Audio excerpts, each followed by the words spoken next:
Bismillahirrahmanirrahim. Assalamualaikum warahmatullahi wabarakatuh. Sebelum itu, perkenalkan nama saya Rizal Fuad Hermawan, NIM 196504148. Pada kesempatan kali ini, saya akan menjelaskan mengenai autentifikasi sederhana pada Laravel yang merupakan tugas pada mata kuliah praktikum sistem terdistribusi dan keamanan. Di sini sudah saya buat berupa project, yaitu dengan nama 196504148 Praxister. Pertama, di sini saya akan menjelaskan source code yang digunakan. Di sini untuk source code yang digunakan kita ubah pada HTTP. Kemudian pertama-tama kita ubah pada resource dan electronic.php. Di sini untuk gunanya ini berfungsi untuk di sini menjalankan function to array. Jadi merubah menjadi array. Ini sesuaikan dengan database yang sudah dibuat. Nama, harga, alamat toko, dan diskon. Kemudian kita beralih ke directory API.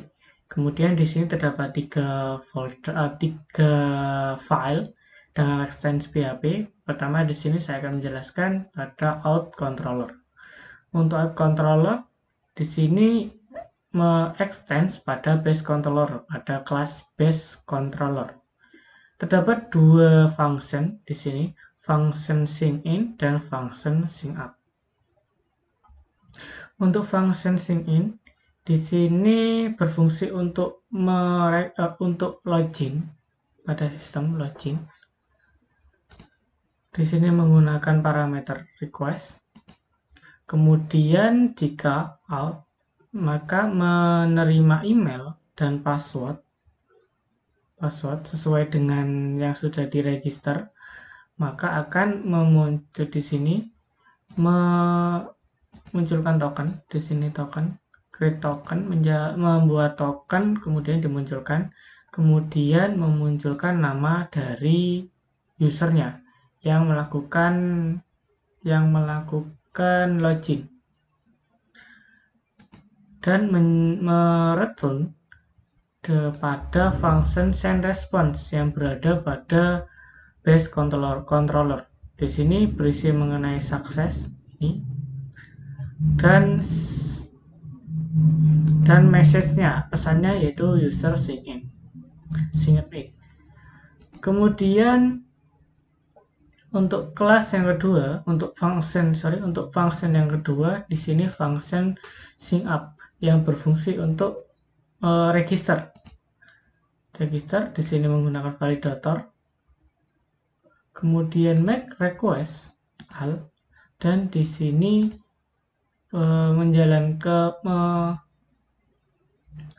mengisikan di sini name required, berarti harus diisi, kemudian email juga, password juga, dan confirm password required harus sama dengan password. Kemudian if validator fails, maka jika validatornya ini gagal, maka akan menjalankan send error yang berada pada kelas base controller, yaitu di sini pesan errornya dan kemudian errornya. Ini sesuai dengan parameter pada base controller isi dari send error ini. Kemudian di sini input request akan menginputkan, kemudian input password, dan di sini sama dengan sign in, yaitu create token, kemudian di sini success name ini user name. Kemudian di sini return akan menjalankan send response, yaitu success ini, menjalankan ini, memunculkan ini, kemudian menjalankan message yang diinginkan. Di sini user create successfully. Kemudian untuk file yang kedua yaitu base controller.php. Base controller.php di sini extend terdapat controller. Kemudian di sini terdapat dua metode atau function. Di sini send response dan send error. Send response di sini terdapat dua parameter, threshold dan message. Sesuai dengan apa yang diisikan pada out controller, di sini terdapat dua, autentifikasi dan message-nya apa yang diinginkan. Kemudian di sini responnya ke sukses sama true, data result ini, data akan diterima di sini, data dari out controller tadi, di sini misalkan sukses, isinya sukses apa? Di sini terdapat dua, token dan name, maka akan mengembalikan name. Kemudian message yang diinginkan di sini akan disimpan di ini file message, kemudian return, respon, dan ke JSON di sini. Kemudian akan menjalankan respon ini. Data-data yang di dalamnya akan ditampilkan. Kemudian di sini send error sama dengan send respon. Cara kerjanya di sini terdapat beberapa parameter. Di sini parameter error, error message, dan kodenya. Di sini terdapat respon juga, success, false, message, error. Error ini, error di sini parameter yang di ini out kasih, misalkan di sini error ini akan dikirimkan ke base controller ini. Kemudian jika error empty, error message, di sini ini error message, maka respon data. Di sini data akan respon data di sini akan diubah menjadi error message. Respon data akan diisi dengan error message. Kemudian akan mereturn sama dengan di sini diubah menjadi JSON dan ditampilkan nanti. Kemudian untuk ketiga yaitu di sini electronic controller. Untuk electronic controller di sini sama dengan hampir sama dengan electronic controller yang dibuat sebelumnya. Hanya saja di sini berisi indeks, indeksnya sama, fungsinya memunculkan semua data, hanya saja beda di dalamnya. Di sini return this send response electronic resource. Electronic resource ini electronic resource berada pada resource elektronik. Jadi ini electronic resource yang berfungsinya untuk merubah menjadi itu array. Jadi electronic resource collect, di sini send response akan data ini dikirimkan kepada send response, kemudian di sini message-nya. Kemudian metode kedua yaitu create, sama fungsinya berfungsi untuk memasukkan ke dalam database.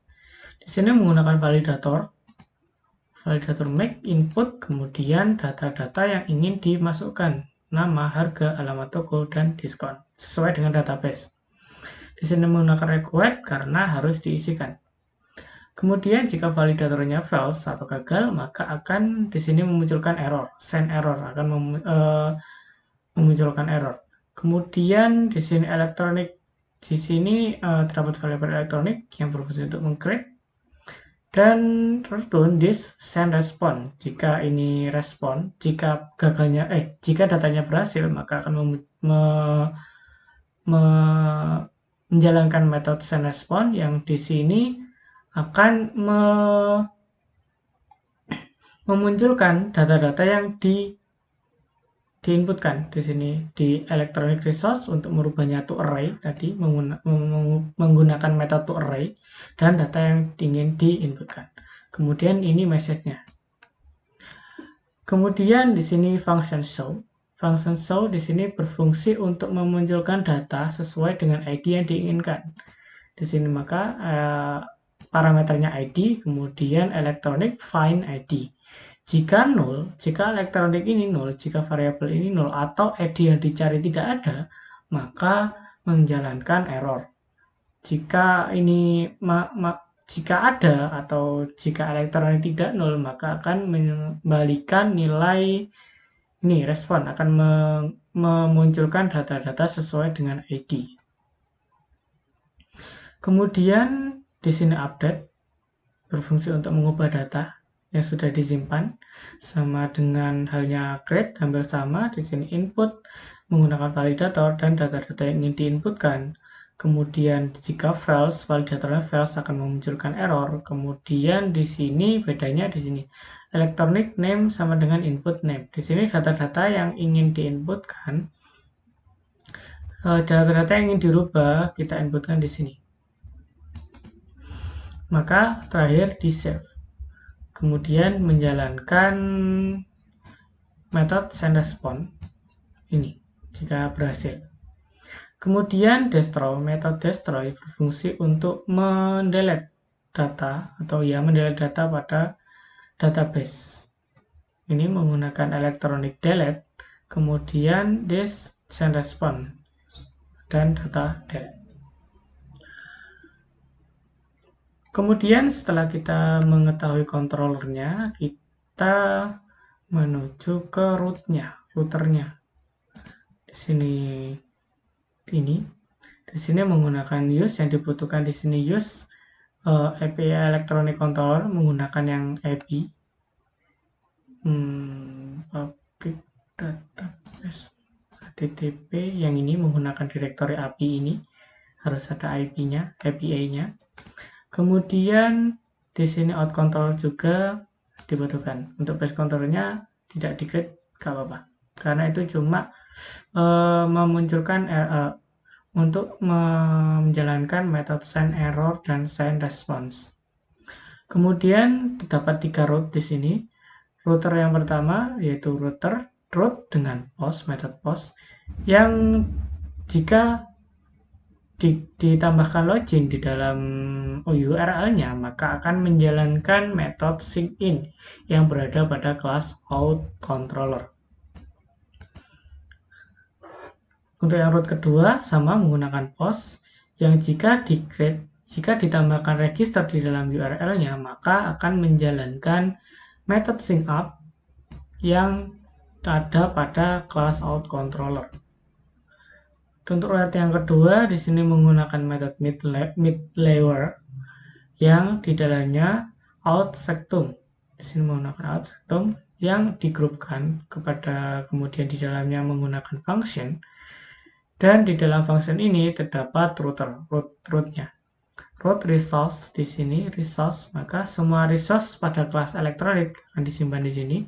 Resource jika diketikkan elektronik maka akan bisa mengakses elektronik controller di sini.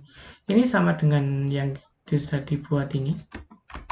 Ini sama dengan ini, hanya saja ini lebih simpelnya.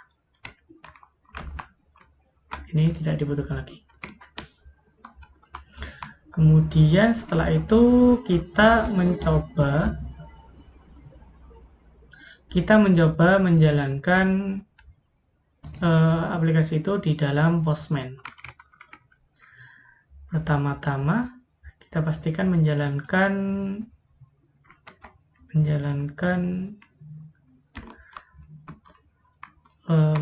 servernya. PHP Artisan Server.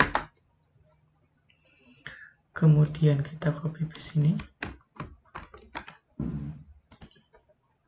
Kita isikan di sini. Oke, API. Kemudian pertama-tama kita register terlebih dahulu. Register. Parameter yang dibutuhkan di sini name.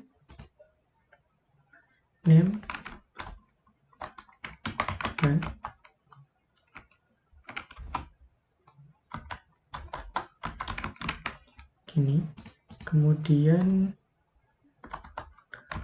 password, email terlebih dahulu.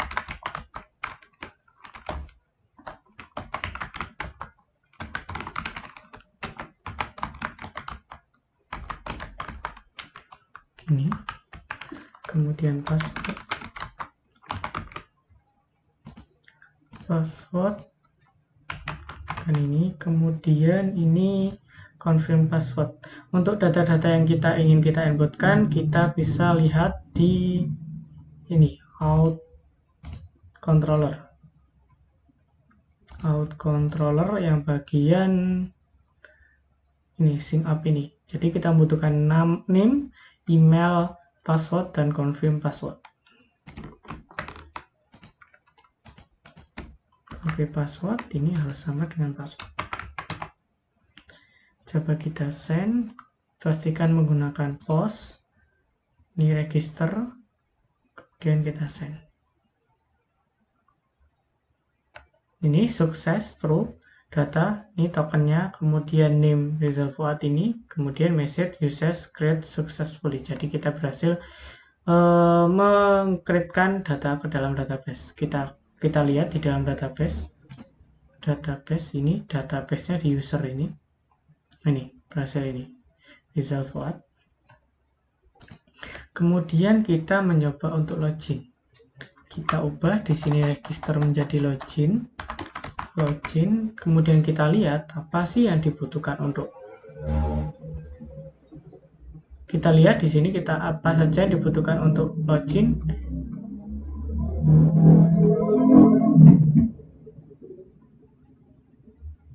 Untuk login di sini membutuhkan email dan juga password.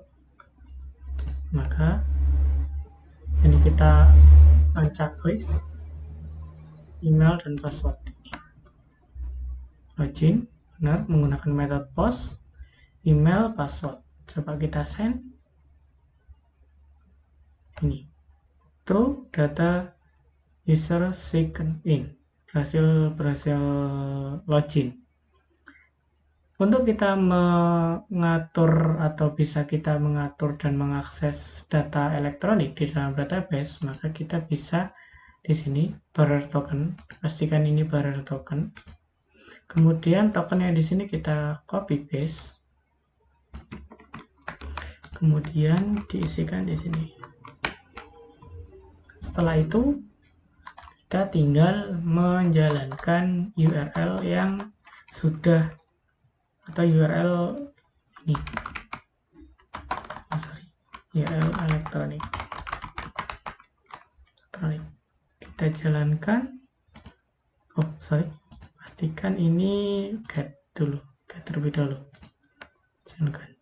Nah, kita bisa melihat data-data pada database elektronik. Di sini terdapat tiga data sesuai dengan ini. Terdapat 3 data juga. Mungkin itu saja yang bisa saya sampaikan. Terima kasih. Bila ada salah, mohon maaf. Assalamualaikum warahmatullahi wabarakatuh.